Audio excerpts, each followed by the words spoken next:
First, I'd like to thank the organizers for inviting me to speak here. That's a great pleasure and a very great honor for me to speak here. And also more generally for organizing this semester. So I will speak about disintegrated differential equation and mixing and other flows. And the results I will present here are mainly the results of my PhD thesis under the supervision of Jean-Benoît Bost and Martin Hills. And also a new article that I just posted on arXiv, a new preprint. So I will start with a little story. A long time ago, at the end of the 19th century, when Picard and Vecchio developed a Galois theory for homogeneous linear differential equation. And at the same period, Poincaré publishes the 3 volumes of Les méthodes nouvelles de la mécanique céleste, new methods in celestial mechanics. And something important is that the theory of Picard and Vecchio is very close to Galois' theory of algebraic numbers, so it's firmly algebraic, while Poincaré's theory is mainly analytic. It deals with analytic objects and analytic properties of differential equations. But the work of Poincaré also had many applications to physics, since most of the differential equations that happen in real life are not linear at all. So it was really attractive to try to develop a setting where one can do Galois theory of differential equation, but also for nonlinear differential equation. And this is what Dirac started to do at the beginning of the 19th century. He studies a broader class of algebraic equation which satisfies a property which, in his language, saying that a complete solution can be algebraically parametrized knowing a fundamental system of solutions. Namely, you can write, if you're given a fundamental system of solution y1, yn, then you can write the complete solution as a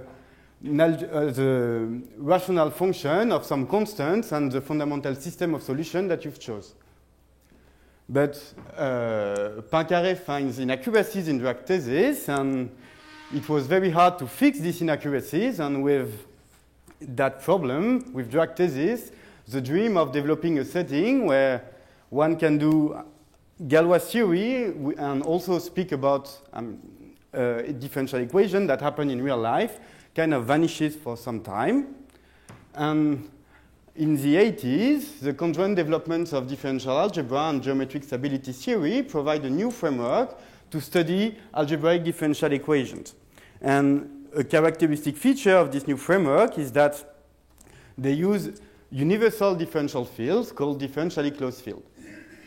And a striking example of the effectiveness of this setting to deal with problems that were asked by the mathematician in the end of the 19th century is the work of Umemura on the side of differential algebra, and Naglou and Pillet on the model theoretic side, on the transcendence properties of the solutions of Painlevé equations. And okay. So the question I want to talk about in my talk is the following one, a very naive question, is that for a highly non-integrable algebraic equation, what is the nature of the algebraic relation shared by its solution? So I do not start with a particular differential equation, such as Painlevé equation, but with a highly non-integrable algebraic differential equations. And a basic expectation is that for this kind of differential equation, one should expect that the solution should tend to be algebraically independent. But can we give quantitative version for this statement, and how to be able to answer that question? So in the next few minutes, I will give more precise meaning for the terms of this question, and then I will explain how the results of my thesis give some partial answer to that question. So the first thing that I will start doing is by restricting this question to a particular class of differential equations, the differential equations which are autonomous, namely those which are defined without any explicit reference to the time t. In the language of differential algebra, there are the differential equations which are defined over a constant differential field, namely a differential field where the derivation is 0. So you have two ways of giving yourself such a differential equation. The first way is in the syntactic form, this way, as a formula in the language of ring, which involve only parameters from the constant field. Or you can give it as in an explicit geometric form as a pair xv, where x is a, so I will mainly assume this is a smooth algebraic variety x over some field k of characteristic 0 and endowed with a vector field. So I will mainly work in the second, I will only work in the second setting. And you see that you can go from the first setting to the second one if you do not ask x to be smooth. But if you require x to be smooth, which will mainly be the case, you can only speak about generic solution of this differential equation to put it in that form. So now the second word that I want to define is what are the algebraic relations for the solution of this differential equation. We encode them with the notion of closed invariant subvariety. So if you start with a differential equation in geometric form, then you say that a closed subvariety of x is invariant if one of the following equivalent conditions is satisfied. The first one, which is the closest to the intuition of algebraic relation for a solution, is that the closed subvariety z can be written as the Zariski closure in X of an analytic solution. So of course, to make sense of that setting, you need to ask that K here is a subfield of the field of complex numbers.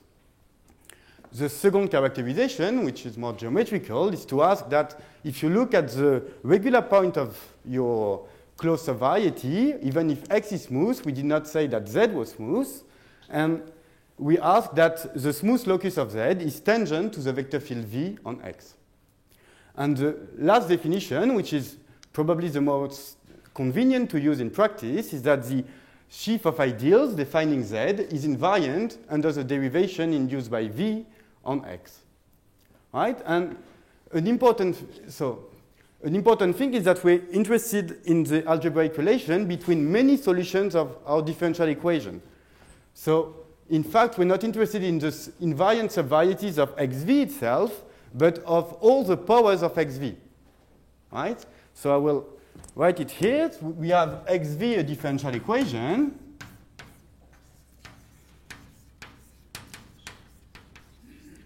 And we set In of xv to be the set of closed, irreducible,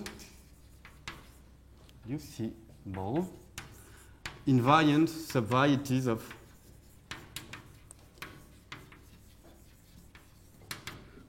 xv to the power n.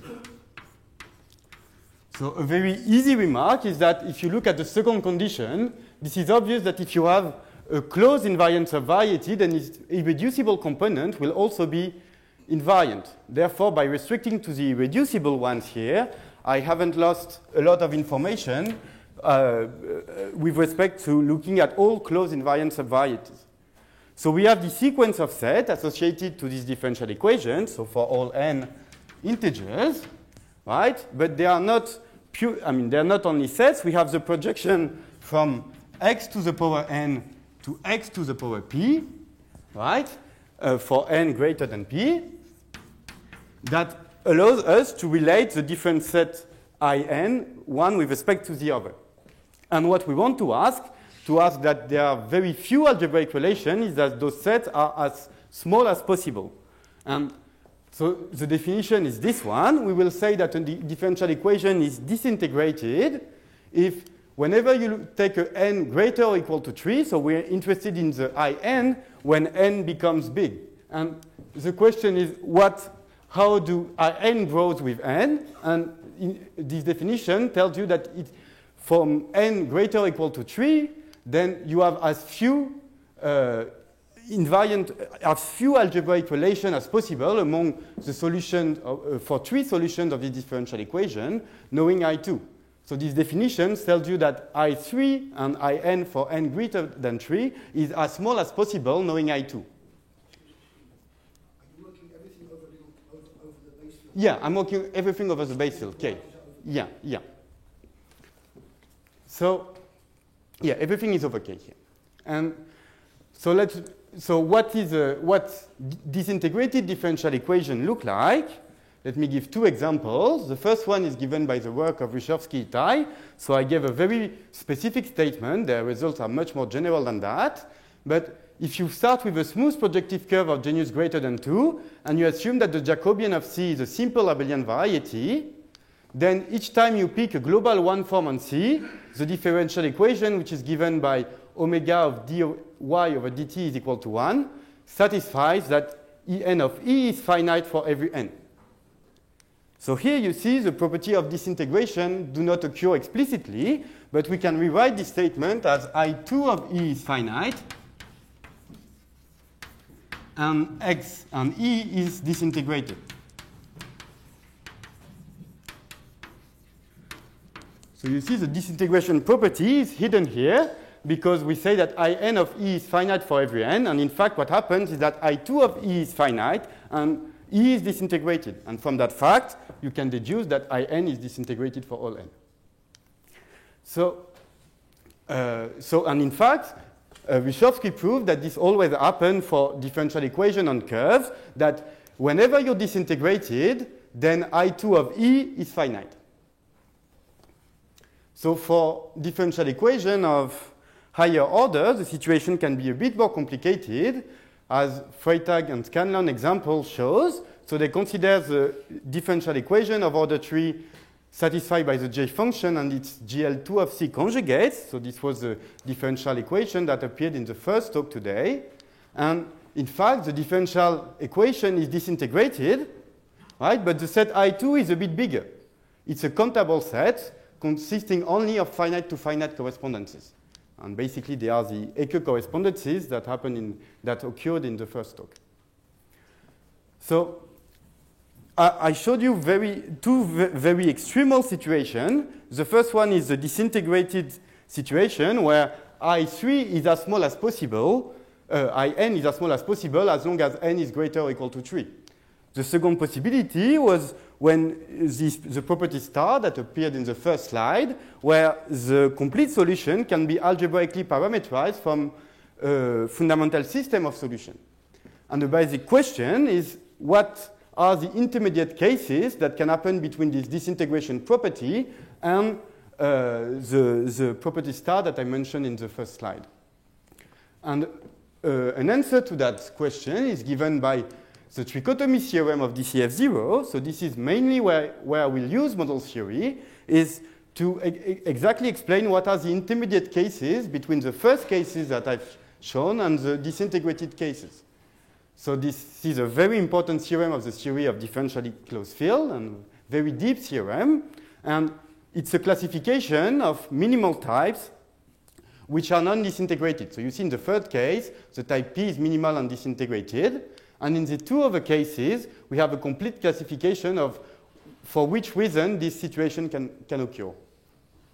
Okay, so the first one is the case of non-locally modular types. In that case, we know that Hilbert trichotomy holds in a differentially closed field, and that the type P has to be non-orthogonal to the generic type of the field of constants.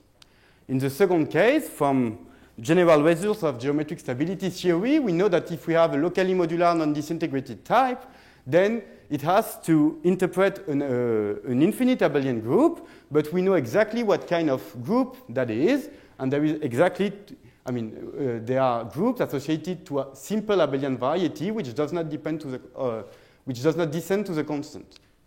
And the important thing to notice is that we have a full classification of case 2 of the intermediate cases between disintegration and the first property that looks like the property star. It's a bit weaker, but it's close to the property star.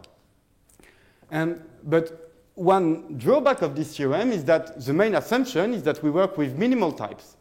And it's very difficult to prove in practice that the differential equation is minimal.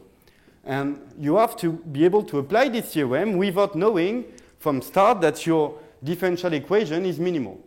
And the way I rephrase the question taking into account that property is that I want to ask if for a highly non-integrable differential equation, what are the possible minimum types involved in its analysis, in the analysis of its generic type. So what can they look like? And we expect that for a highly non-integrable equation, only type of this type can occur. So you see there is still something to define, which is what is a highly non-integrable differential equation. And this question has, I mean, it's a very important question in differential algebra, and I've been asked by many different people. And a key feature of my thesis is to the way we formulated this property of highly non-integrable differential equation. And the idea is to associate to your differential equation a dynamical system and to express this condition of highly non-integrable differential equation as asking for chaotic properties of this dynamical system. And so the first thing I want to do is to explain you the setting where we can associate to a differential equation a dynamical system.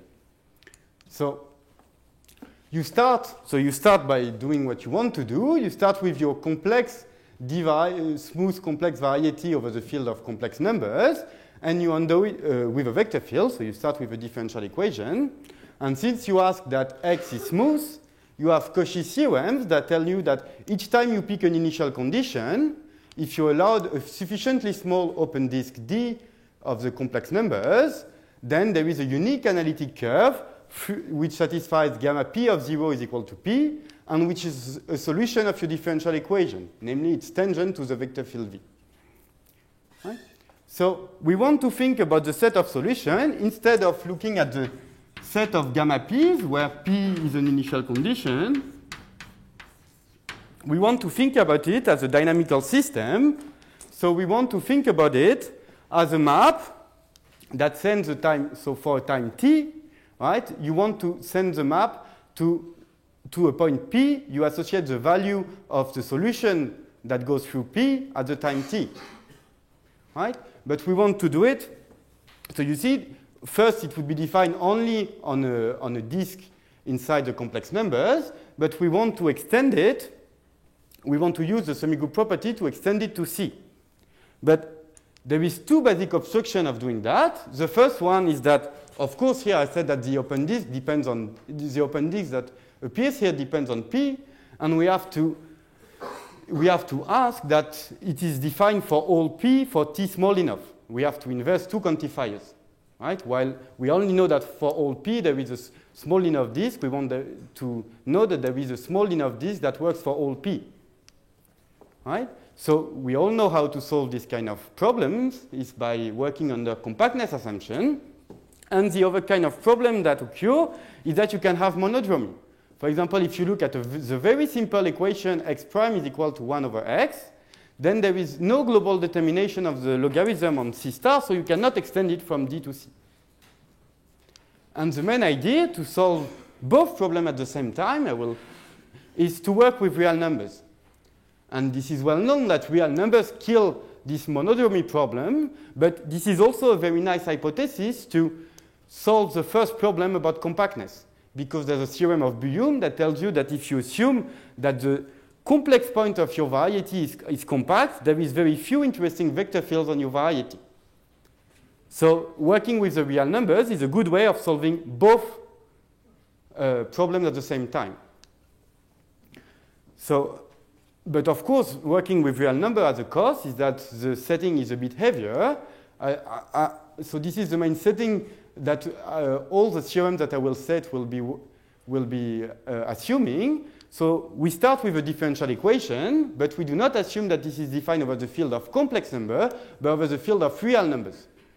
And we have to assume that this stay is irreducible after base changing to C.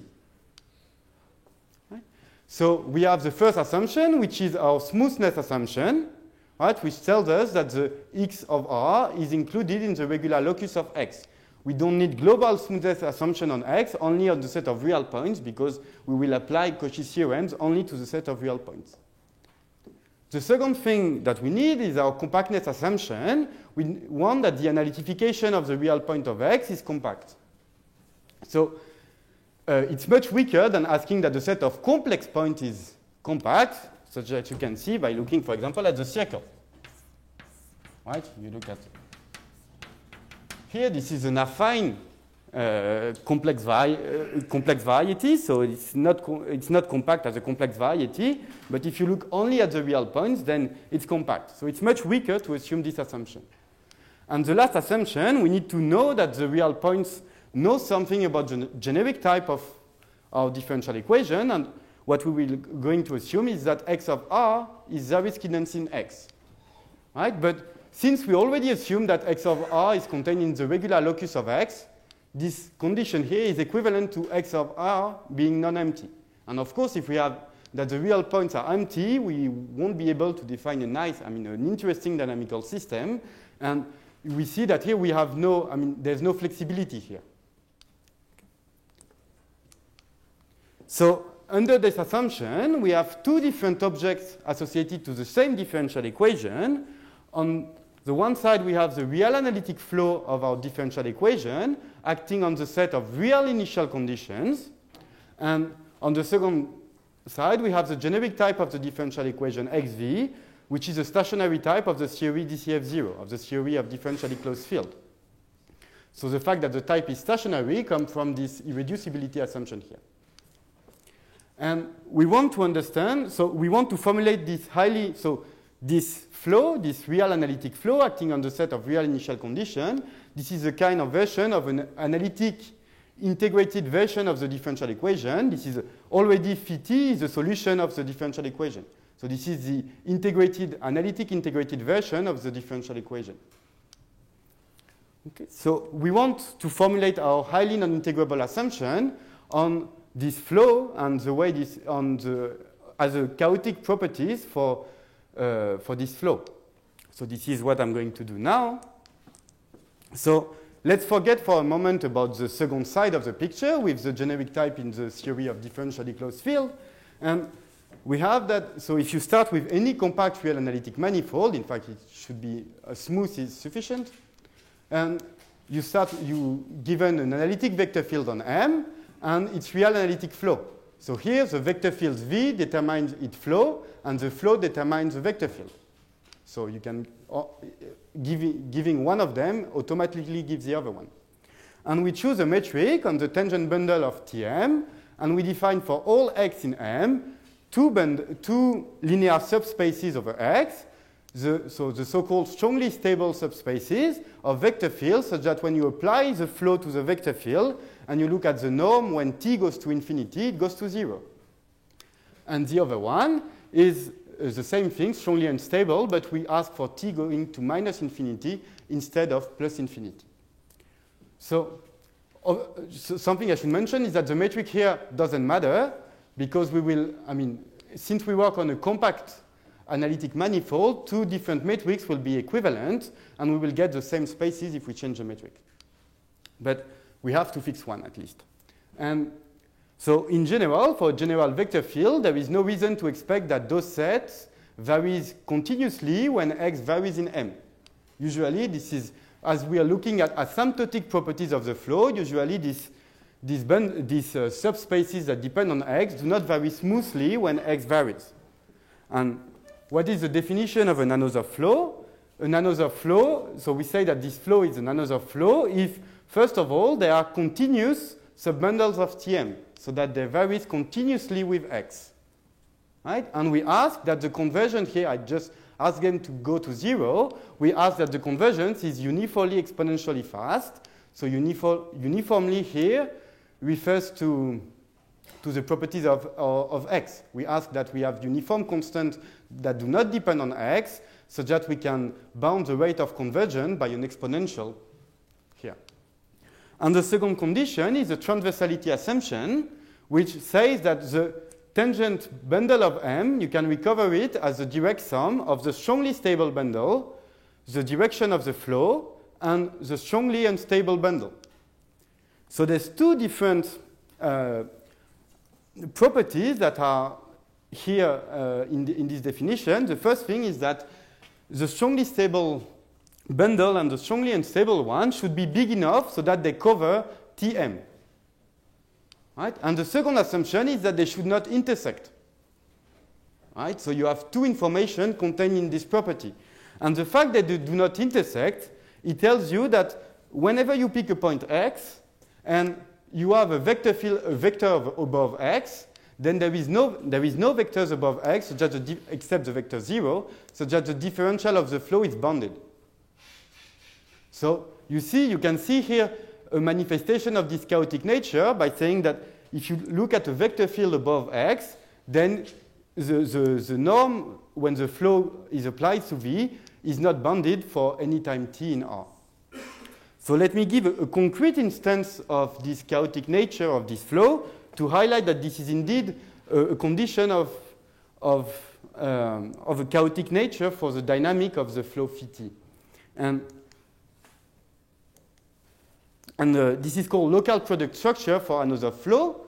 So if you pick an epsilon and you look only up to epsilon, so you only allowed, you work with a resolution epsilon. Each time you pick 2 points in your manifold, you can find a third point such that this point follows the past of the first point and it follows the future of the other point. So there is no correlation between the future of a point and its past because you can do it. You can do it for every point P1 and P2, so it tells you that the future of P1 is not correlated to the past of P1.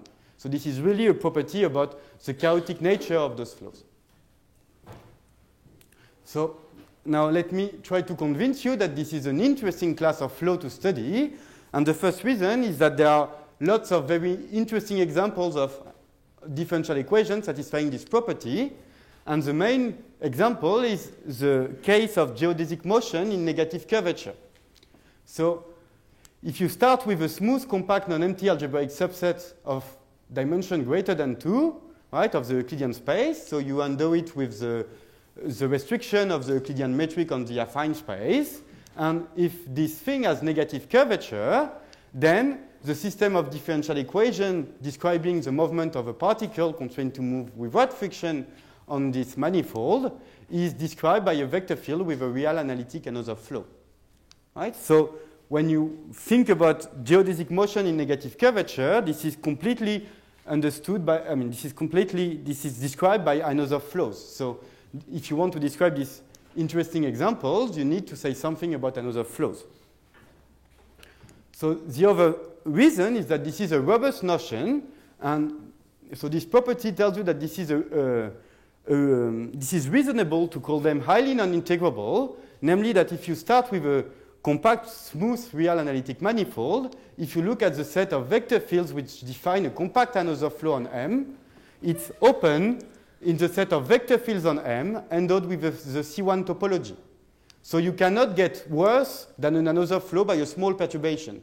So this is a reasonable notion of highly non-integrable equation because you cannot get worse than that by a small perturbation. But of course, this is not the only thing that we can ask, and having an another flow is not a typical property for a smooth vector field on M. Namely, even for lots of compact real manifold, this set will be open because it will be empty. Right? And there is lots of dynamical system that you cannot approximate by another flow.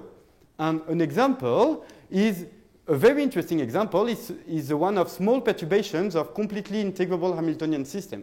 So if you have a completely integrable differential equation, you have no another flows around it, close to it. Namely, they are so highly non-integrable that they are far away from every integrable situation.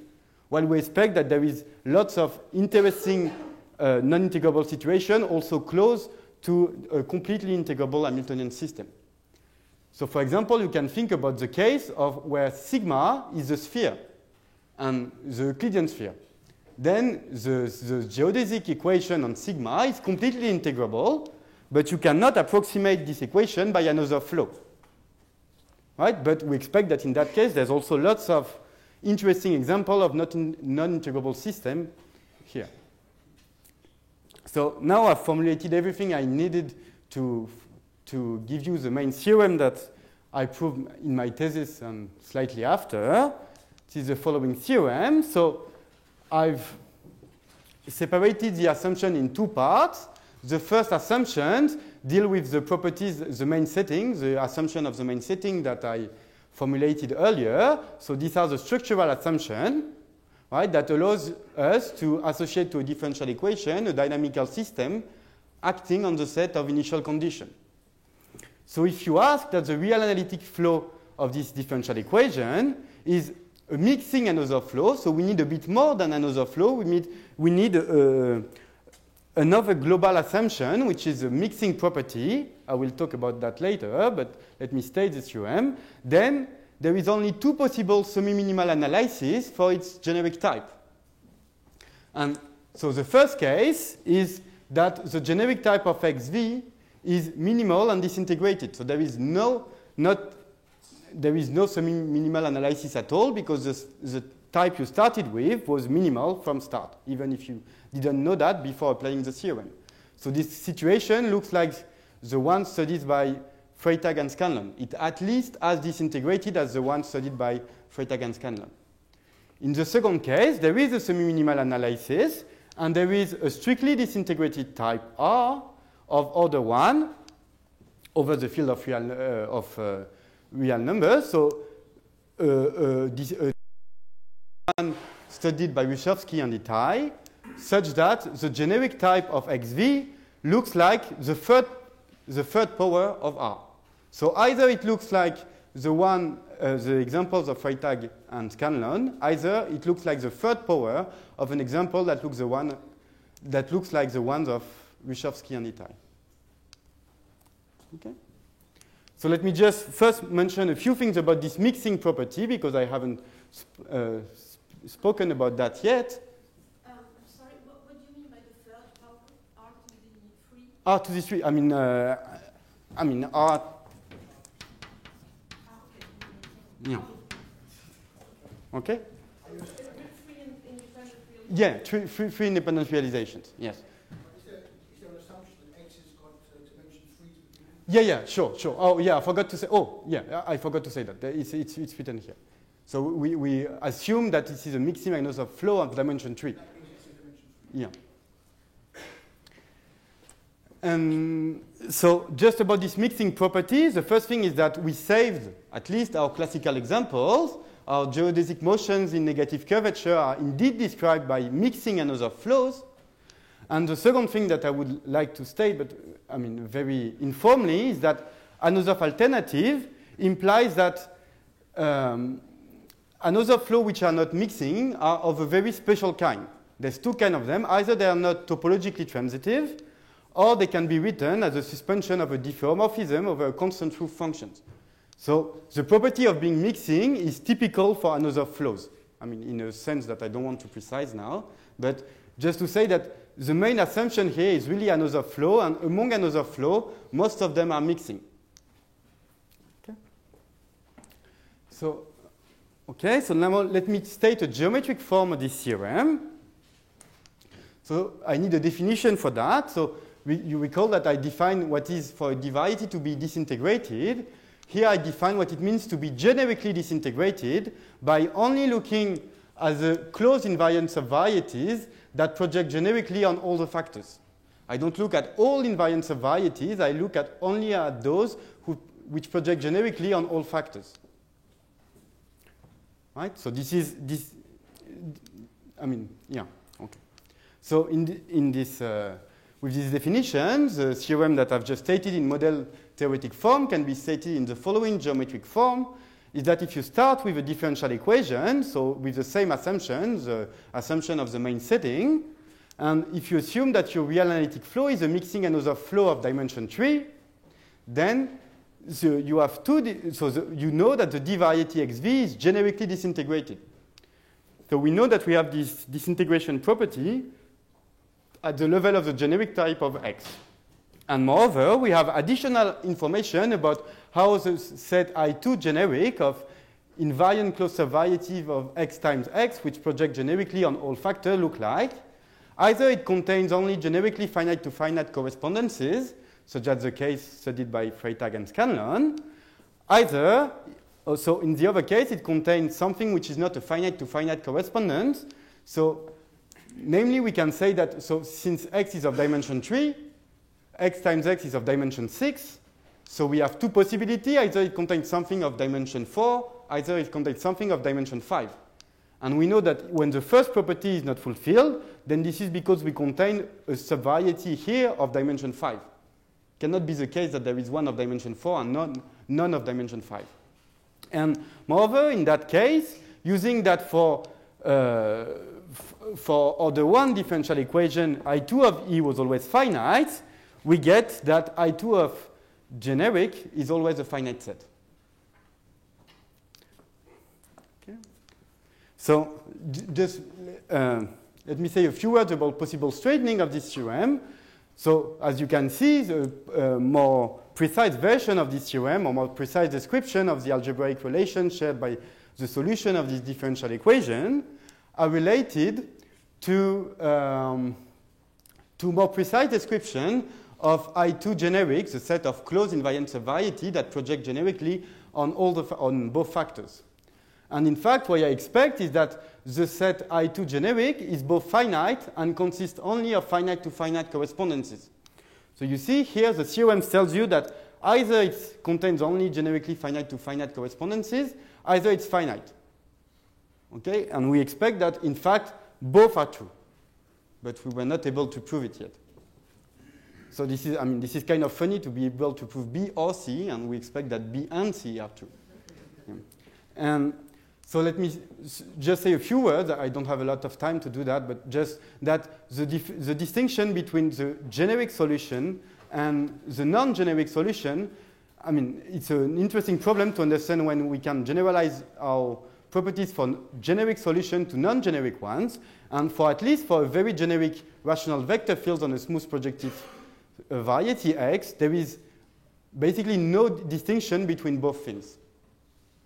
So we expect that in this highly non-integrable differential equation, there should not be lots of distinction between the set of generic invariant subvarieties and the set of non-generic ones, non-necessarily generic ones. And also, so I talked about small perturbation of algebraically integrable Hamiltonian systems, and it would be very interesting to have a similar statement in that case. Right? Because in that case, it's also a very typical dynamical behavior, so it falls into this philosophy of understanding what happens for highly non-integrable equation. And there's also a very interesting historically motivated problem, which is the three-body problem, that is the main focus of Poincaré's books, les méthodes nouvelles de la mécanique céleste. So it would be nice for Dirac to be able to fit that case. And so, okay, so now in the 10 last minutes that I have, I will say a few words about the proof. And the first thing I want to say is what is the model theoretic content of the proof. So I've divided the hypothesis in two parts, like the same way. The structural hypothesis is that we're working over a subfield of the field of constant of a differentially closed field. The field C0 is the field of real numbers. And we have a type P, which is defined over the field of real numbers. And it's a stationary type. So these are the structural assumptions. And if you assume that your type is of order 3, so which corresponds to asking that the dimension of the variety is 3, if it's semi-minimal and orthogonal to the constants, then we exactly have the consequence of the theorem that I just stated. Yes? Can you remind us what semi-minimal means? So semi-minimal means that this is almost internal to the conjugate of a minimal type.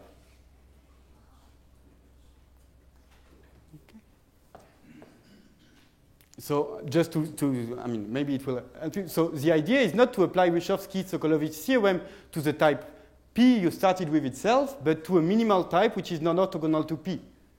And since P is semi-minimal, we know that all the information about P is contained in the minimal type R. So we don't have to know that P is minimal to apply this Reshevsky-Sokolovich theorem. So this is how the proof goes. And the second thing that I want to say is, so therefore, I mean, this is obvious, it's just that this theorem tells you that this is enough to prove that the generic type of a differential equation of dimension 3, under the assumption of the main setting, is, with a mixing and other flow, is both orthogonal to the constants and semi-minimal. It suffices to check those two properties.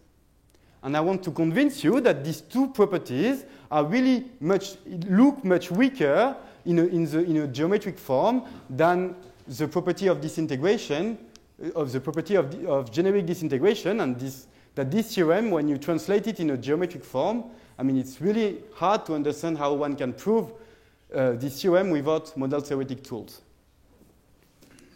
And so I need a last notion. For the moment, I spoke only about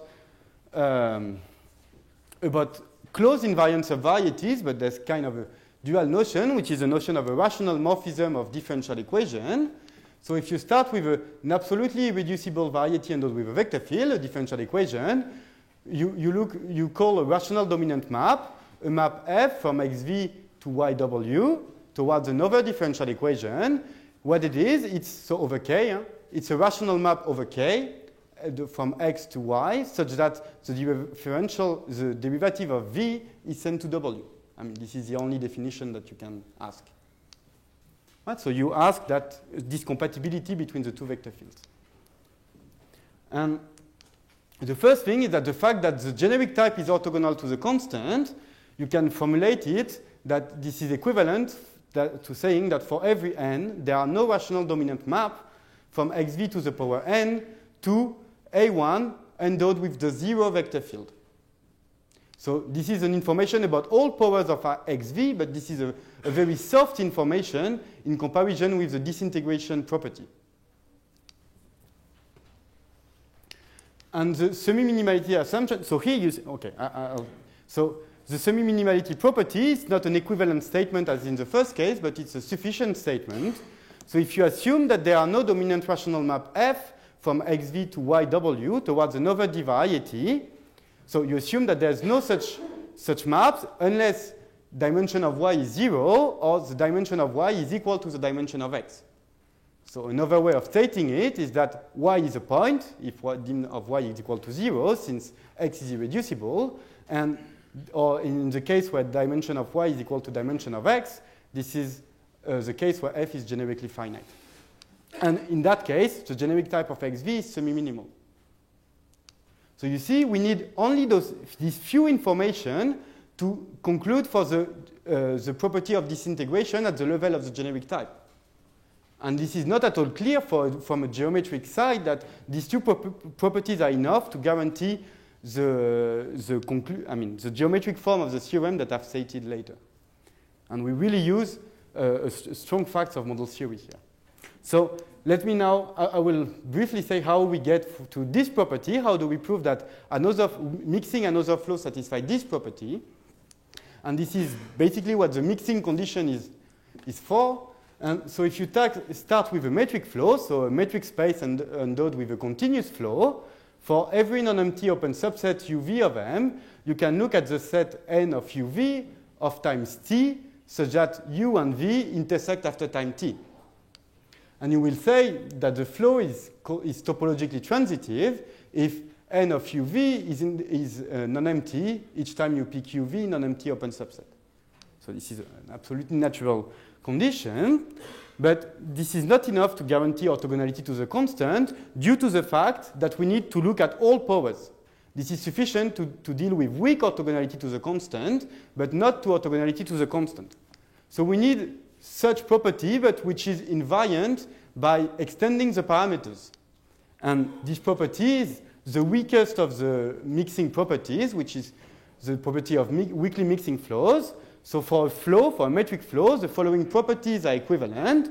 Either the product of two copies is topologically transitive, and for me it was striking when I discovered that this property is enough to guarantee that for every topologically transitive metric flow, then the product is topologically transitive. It's enough to look at the product of two copies to guarantee that this property is true. And so this is why this notion is so useful, because it has a built-in invariance by adding parameters. It's invariant by adding parameters from the second condition. And the third condition, it tells you that, so for what is the difference between a topologically transitive flow and a mixing flow? So you see here I only ask that the N of uv are non-empty, but they can be very small. And here the condition tells you that the N of uv are not small sets of real numbers, because in fact, they form a filter basis on R, so we can think about them as large sets on the set of real numbers. Okay. So this property is enough to guarantee to prove that we have orthogonality to the constant. So yeah, I don't have to. I wanted to highlight why the product of two topological flows are not topologically transitive, but they are not necessarily topologically transitive. But I think I don't have time for that. Let me speak about the last time. So how do we prove semi-minimality? And this was the part that remained in my thesis. We were not able to prove semi-minimality. And you see, a hard part of this work is to know when we have to switch from the category of this differential equation, which is an algebraic category, to the category of dynamical systems. And in my thesis, we tried to translate this property in terms of the property of the dynamical system, but in fact, it was not enough yet to be able to conclude of what happened for another flow. And the idea was to work again and replace this condition by another algebraic condition and to work a bit more in the category of differential equations. And the main notion is the following one, is the notion of invariant foliation on a differential on a variety endowed with a vector field. So an invariant foliation F on XV is an involutive saturated coherent subsheaf of the sheaf of vector fields on X, which is invariant by the Lie derivative of the vector field V. So this looks like a very technical property, namely because of all these assumptions, but let me tell you why these assumptions are useful. And the main reason these assumptions are useful is for the following proposition. So if you start with a rational factor, so you want to prove that there is no such things for dimension of y less than dimension of x and positive. So you start with such a dominant map, and it's smooth, I mean, it's always smooth on a dense open set U of X, right? And we can consider the tangent foliation to this rational morphism on the open set U. And the first thing is that it extends uniquely to a possibly singular foliation on X, right? And this is why we needed this property of saturated coherent subsheaf, in order that every foliation extends uniquely to the smooth algebraic closure. To the smooth projective closure, to a smooth projective closure. And you see, if you try to extend this morphism, it's very hard because you don't know what to do. You have no projective model for YV, YW. So since you have no projective model, you don't know exactly how to extend this morphism. But the tangent foliation extends uniquely. And this is a very strong property. And the fact that this is a morphism of D variety, the equality df of V is equal to W. So this equality translates here into this property of the foliation F, of the tangent foliation to the morphism F. Namely, the foliation F is invariant by the Lie derivative of the vector field V. And the third property is that the singular locus of this foliation is a closed invariant subvariety of X, and therefore, even if we work under even if we work with singular foliation, we can get rid of the singular locus since it will be a closed invariant subvariety. And so let me make a word about how we prove semi-minimality. So if you assume that we work in our main setting and the real analytic flow of XV is a mixing another flow of dimension 3, using the continuous sum bundle of the strongly stable bundle and the strongly unstable bundle, we prove that any algebraic invariant foliation of positive rank has Zariski dense sleeves. And in fact, if you unwind the definition that I gave here, I mean the definition of foliation and rational factors, it implies that it has to be semi-minimal. And with the orthogonality to the constant and semi-minimal, we could apply the model theoretic core of the strategy to give the precise description that I stated. And I thank you for your attention.